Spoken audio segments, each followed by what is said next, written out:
Good morning.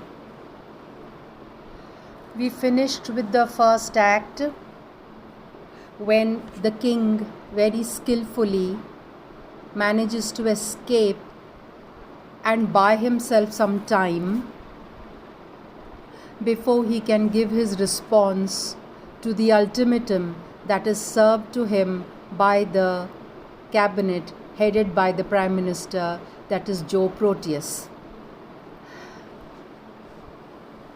Leaving the cabinet, he goes for a meeting with his beloved, his girlfriend, his mistress, a lady called Orinthia. This piece, which is known as the interlude means that which comes in between. There's a gap, there's a pause. It is not going to enhance the story. In the other words, the story is not going to move forward at all. But he comes here because he wants to meet her, and yes, she's also expecting his arrival. Orinthia's boudoir at 15:30 on the same day. 15:30. 15 means 3 p.m. and half past means 3:30. On the same day, she is at her writing table scribbling notes. She is romantically beautiful and beautifully dressed. As the table is against the wall near a corner, with the other wall on her left, her back alone is visible from the middle of the room. The door is near the corner diagonally opposite. There is a large settee, means a kind of sofa, in the middle of the room. The king enters and waits on the threshold. Threshold means that point which is between the outside and the inside. हम जिसको हिंदी में सोपान कहते हैं. That is known as threshold. Orinthia, crossly. She's annoyed without looking around. Who's that? So, the arrival of the king, she maybe hears a sound, so she wants to know who is that. I'm sure she's aware who has arrived, who has come there. Magnus answers, His Majesty the King. Orinthia, I don't want to see him. So Magnus, how soon will you be disengaged? Disengaged means when will you be free? I didn't say I was engaged. I did not say I was busy. Engaged means busy. Tell the king I don't want to see him. She is obviously upset or irritated about something. Magnus also, with the intention to humor her, he says, he awaits your pleasure. He awaits your pleasure means he is waiting for you to give him the time. He comes in and seats himself on the settee. I just told you a settee is a type of sofa. It's a long seat with back and armrest for more than one person, which is in the center of the room. Orinthia, go away. The king does not answer. I won't speak to you. Another pause. Remember, she is sitting with her back to him. She has not turned around.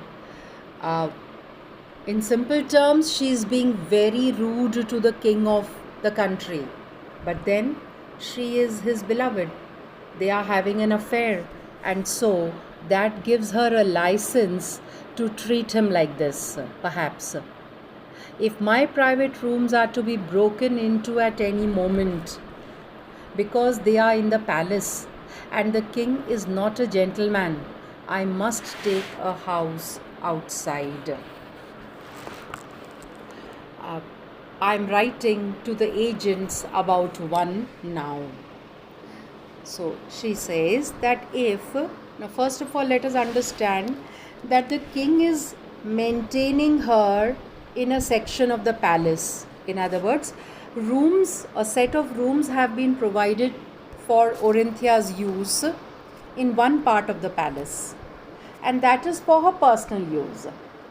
So she says, if my private rooms are to be broken into here means if there is forced entry at any moment, because they are in the palace, just because my rooms are in the palace, and the king is not a gentleman, that is, he is not taking into account whether I want to see him or not, then it is best if I take a room outside. He is maintaining her, he is paying for her residence, her livelihood, all her needs are taken care of by the king. So Magnus, what is our quarrel today, beloved? Quarrel means fight. What are we fighting today about, beloved?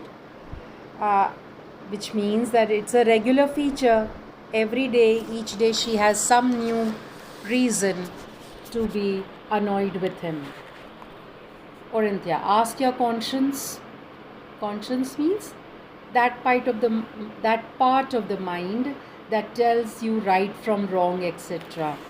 So Magnus says, I have none where you are concerned. You must tell me.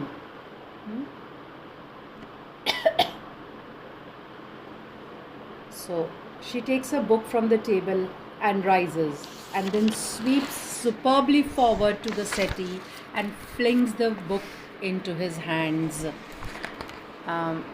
Flings means throws it, and sweeps means to move swiftly.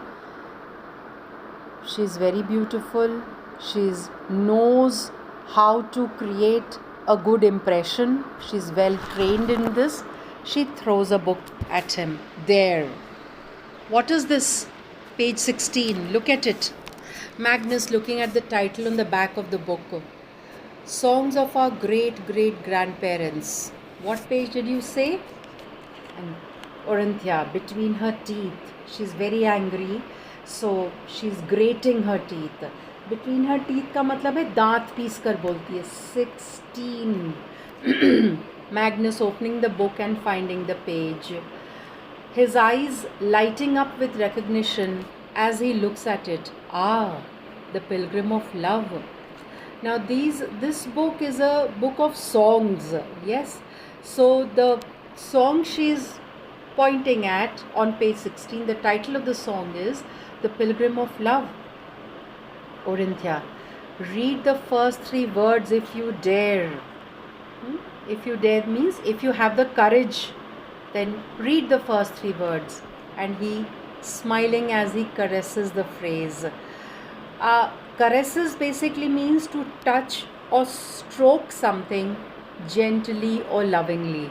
Here he is speaking in a way as if he is gently stroking the words, stroking her actually.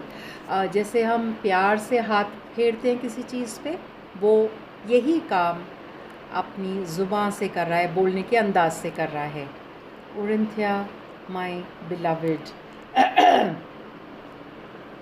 Orinthia, the name you pretended to invent specially for me, the only women in the world for you. Actually, the word should be the only woman. There has to be an A here. There must be a printing mistake. So, invent means create. Now, this sentence tells you that Orinthia is not her original name. Magnus calls her Orinthia. And it seems he has given this name to her, created it specially for her, as he had told her initially. And according to him, she was the only woman in the world for him. And yet, you picked up out of the rubbish basket in a second-hand bookseller's. And I thought you were a poet. In other words, you picked up this book from the waste basket of a second-hand bookseller's, means a shop where old books are sold at a very low price. So he had this book and he picked up the title from there. And I thought you were a poet. So Magnus says, well, one poet may consecrate the name for another. Consecrate means dedicate to God. In other words, one poet may or can praise another poet. Orinthia is a name full of magic for me. It could not be that if I had invented it myself. Had I created the name myself, then it would have not had the same feel as it does now when I have borrowed it from that book. I heard it at a concert of ancient music when I was a child, and I have treasured it ever since. Means I heard this name at one of the musical concerts that I had watched as a young boy, and since then this name has been very special for me. Orinthia, you always have a pretty excuse. You are the king of liars and humbugs. You cannot understand how a false look like that wounds me. Now remember, Orinthia is a woman with womanly sensitivity, and she totally understands that he is only trying to, well, impress her maybe with his style, with his ways. So you don't understand how a lie like this, falsehood means a lie like that, wounds me, hurts me. Magnus remorsefully means regretfully, stretching out his arms towards her. He's inviting her because he wants to hug her. He wants her to be physically close to him. Beloved, I'm sorry. Maaf kar do. Orinthia, put your hands in your pockets. They shall not touch me ever again. So Magnus, obeying, he does as she says. He puts them in his pocket, but he knows her also. He understands her. So he says, don't pretend to be hurt unless you really are, dearest. He knows her thoroughly. It wrings my heart. Wrings my heart means it squeezes my heart. You are pretending to be hurt, but actually you are not. Don't treat me like this. So Orinthia, since when have you set up a heart? Means set up means just as you set up an equipment, as if it is something that he has organized. Remember, she is being sarcastic, she is being satirical. Since when have you arranged a heart and placed it in your chest? Did you buy that to second hand? क्या वो भी, ये दिल भी कबाड़ी बाजार से खरीदा second hand? Magnus, I have something in me that winces when you are hurt. Winces means sudden quick movement of pain. When you are hurt or when you pretend to be. That is, when you pretend as if you are hurt, something in me is also hurt. But Orinthia is not impressed. So she contemptuously means disrespectfully, she says, yes, I have only to squeal and you will take me up and pet me as you would a puppy run over by a car. Squeal means a long, high-pitched cry. That is, I only have to squeal, and all you need to do is you pick me up, touch me lovingly to console me as if I was a puppy that needs to be petted. That is, run over by a car means that is hit or driven over by a car. She sits down beside him, but beyond arm's length. In other words, he cannot touch her. She keeps that much of just distance. She is just out of reach. That is what you give me when my heart demands love. Means you only pet me when actually I want love from you. I had rather you kicked me. That is, I wish you would kick me instead of pretending to love me. You don't really love me. Magnus, I should like to kick you sometimes. That is, I want to kick you sometimes when you are specially aggravating. Aggravating? Annoying. When you behave in this irritating manner. But I shouldn't do it well. Although I want to, but I will fail even in doing that. Why? Because I should be afraid of hurting you all the time. Orinthia, I believe you would sign my death warrant without turning a hair. Turning a hair? Not showing any reaction. Not showing any reaction that others may find surprising or shocking. That is, you would easily sign my death warrant and send me to the goals and not be affected by it at all. So Magnus, that is true in a way. He's being totally heartless. Yes, that is true.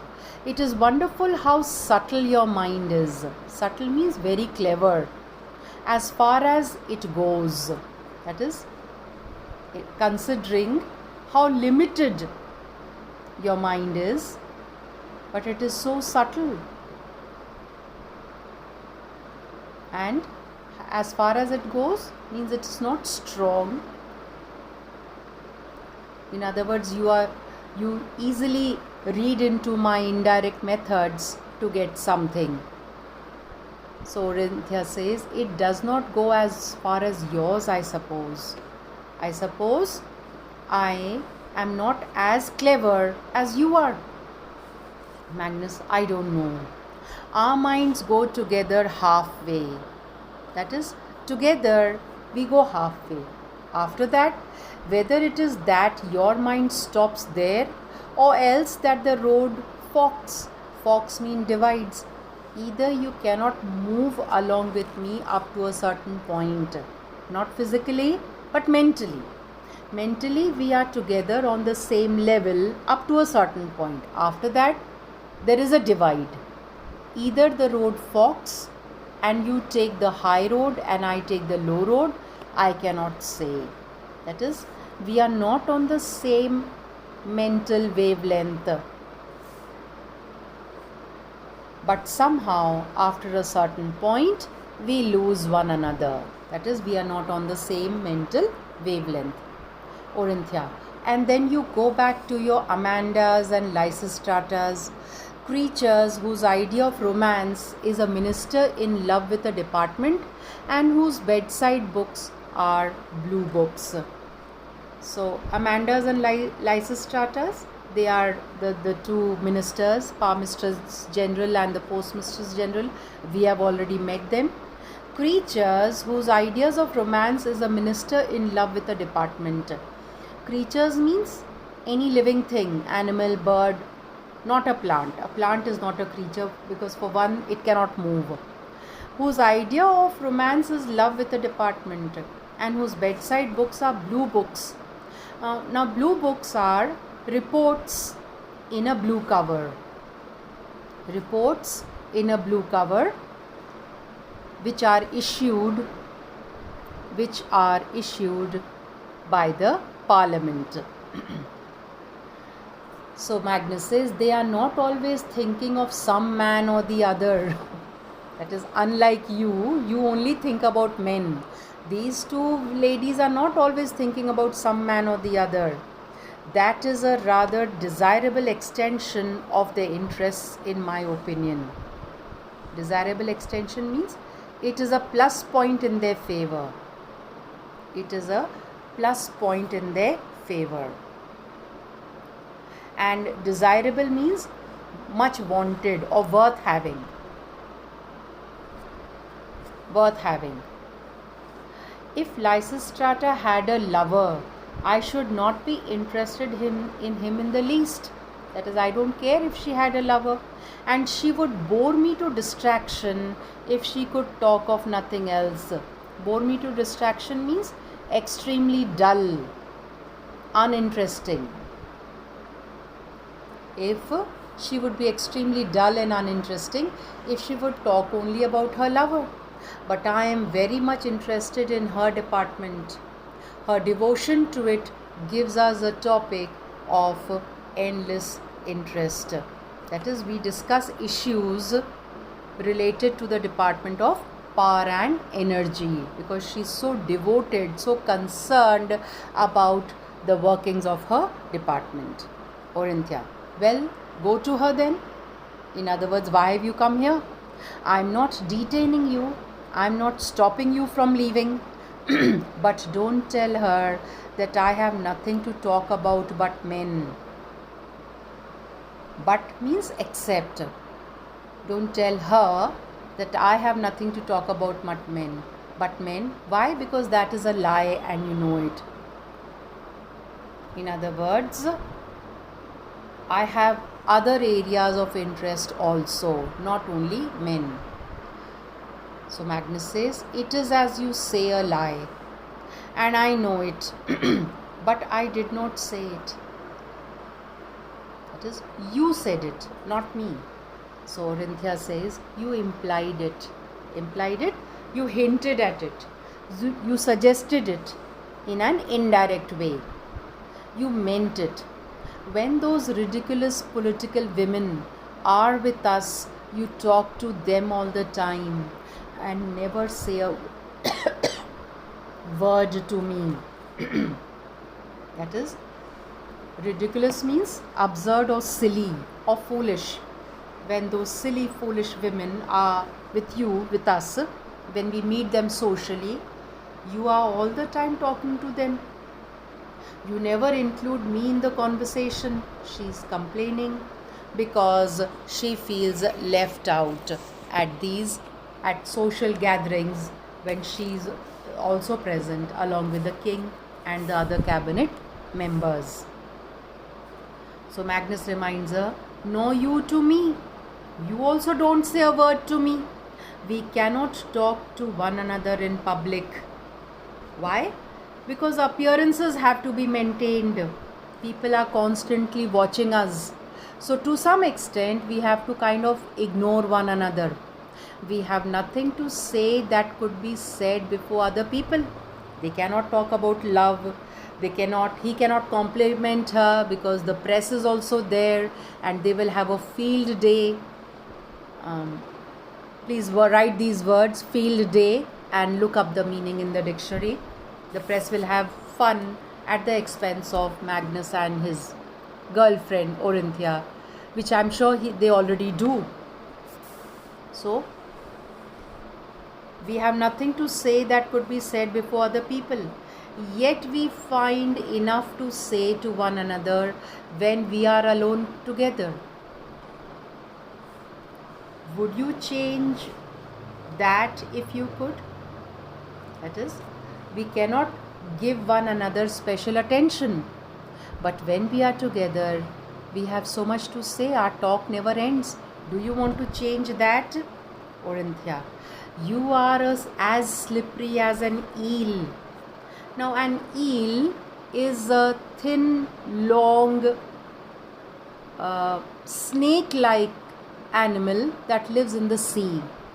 And it is very slippery. It is thin and long. It could be the length of about 3 feet, 4 feet. It looks like a snake, but it is not really a snake. And if you touch the skin of the eel, it is very, very slimy and slippery. It is difficult to catch actually. In the same way, slippery as an eel means difficult to catch. But you shall not slip through my fingers. In other words,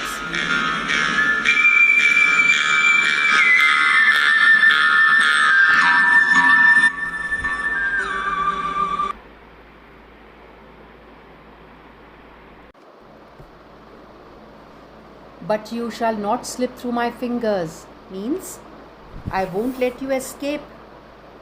Why do you surround yourself with political bores and frumps and dawdy busybodies who can't talk? Please take meanings first. Frumps means unattractive women. Unattractive women who wear clothes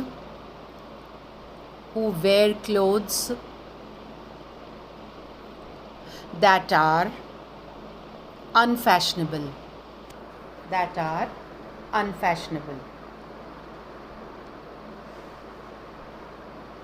Frumps and dawdy busybodies. Okay, dawdy again means the same as frumps, unattractive. Busybodies means one who is one who interferes,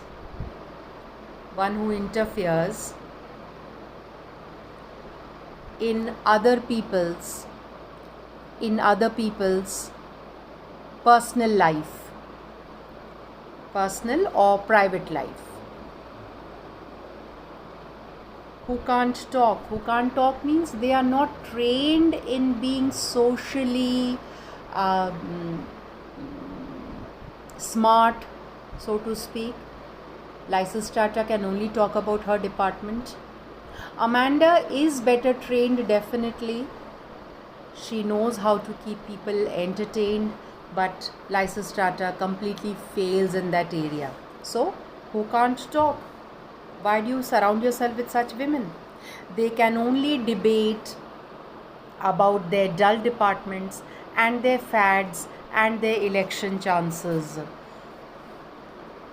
And their fads. Fads means their interests, which is temporary. The fashions they follow, which are temporary. And their election chances. That is, it's very boring talking to them. And then standing up impatiently. Who could talk to such people? If it were not for the non-entities of wives and husbands they drag about with them, there would be nobody to talk to at all. Now, non-entities means one without any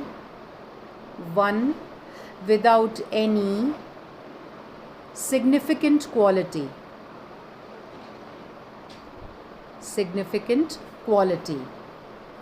or character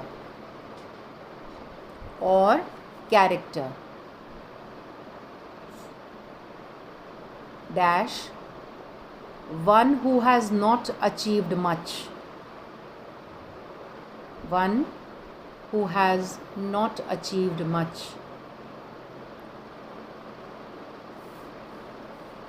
okay, and non-entities of wives and husbands they drag about, etc. Now, while the king is busy conversing with the members of the cabinet, whenever there is a social gathering or a party thrown by him, Orinthia is left to entertain herself by talking to the husband or wife of the minister. In other words, the spouses are the only ones who talk to her, or to whom she can talk. There would be nobody to talk to at all, and even they can talk of nothing but the servants and the baby. That is, they talk about the domestic issues or the baby, etc. Orinthia does not have any child, at least not by Magnus. Whether she is a mother or not, that we'll come to know later perhaps. Suddenly returning to her seat. Listen to me, Magnus. Why can you not be a real king? Magnus, in what way, belovedest? That is, how am I not a real king? Tell me. Send all these stupid people packing, means dismiss them. Make them do their drudgeries in their departments without bothering you about it. Drudgeries means boring work, and bothering you means troubling you. Tell them, command them to do their boring work in their departments. They should not be coming to you, as you make your servants sweep the floors and dust the furniture. In other words, just as you command your servants to work for you, in the same way, these members of the cabinet also should be doing as you command them to do. Live a really noble and beautiful life, a kingly life with me. What you need to make you a real queen, a real king, is a real queen. In other words, she is in a way telling him, marry me, make me your queen, and let us live together as the king and queen of England. So he reminds her, but I have got one. I already have a queen. Orinthia is furious because actually she in a way was telling him to propose to her and marry her. So, oh, you are blind. You are worse than blind. You have low tastes. Low means poor. Your taste is very poor. She's here referring to his wife Jemima. Heaven is offering you a rose and you cling to a cabbage. Cling means hold on to a cabbage. Now, Jemima is perhaps closer in age to Magnus. She is perhaps not as attractive as Orinthia is. Since she is also a mother, the figure, her body must be rounded and bloating, and there must be bulges here and there with a big stomach and broad hips, etc., which happens to women after they give birth to children. So here, and when she uses the word rose, she's referring to herself. And you cling means you hold on to a cabbage, and cabbage, this is a reference to Jemima. Okay, we'll break off here, continue in the next session. Thank you.